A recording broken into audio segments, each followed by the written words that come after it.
পিঠে খুব ব্যথা করছে গো। এবার পেটটা একটু হালকা হলো। ও গো ধুর, এবার কি কাজ হলো? শুধু থাকে ধুর।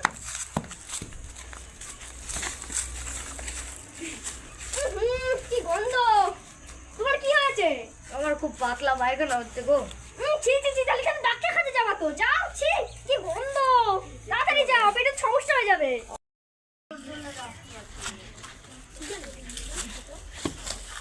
এই ওঠো ওঠো, কি হয়েছে তোমার? কি বাজে গন্ধ! কি হয়েছে তোমার? পাতলা পায়খানা হচ্ছে ডাক্তারবাবু। দেখি তোমার পেটে তো অনেক গড়বড়।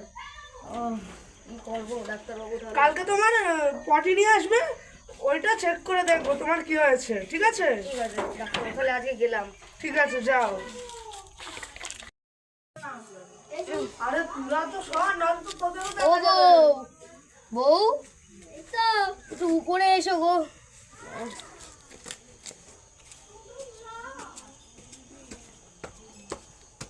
কি হয়েছে বলো? আজ তো আমার খুব জ্বর এসেছে, কিন্তু ডাক্তারবাবু বলেছিল যে কালকে তোমার পায়খানা নিয়ে আসতে। হ্যাঁ। তা তুমি একটু আমার জন্য নিয়ে যাও। ছি ছি, তোমার পায়খানা আমি নেবো কেন? কেন? তুমি যদি বিধবা না হতে চাও তাহলে আমার পায়খানাটা একটু ডাক্তারখানায় পৌঁছে দাও। ছি ছি, তাহলে দাও, দেখি দাও। ছি, কি গন্ধ! ছি ছি ছি ছি ছি।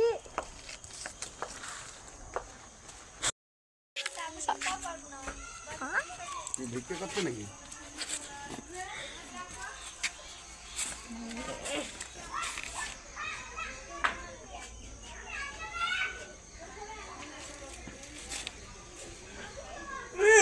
এটা কিসের পোশাক? কেন, এটা প্রসাদ না তো? আপনিই তো বলেছিলেন আপনার স্বামীর অসুখ হয়েছে বলে পেটে পাতলা পায়খানা, পেটের সমস্যা, এর জন্য তো আপনি পায়খানা চেক করতে বলছিলেন। হ্যাঁ, এত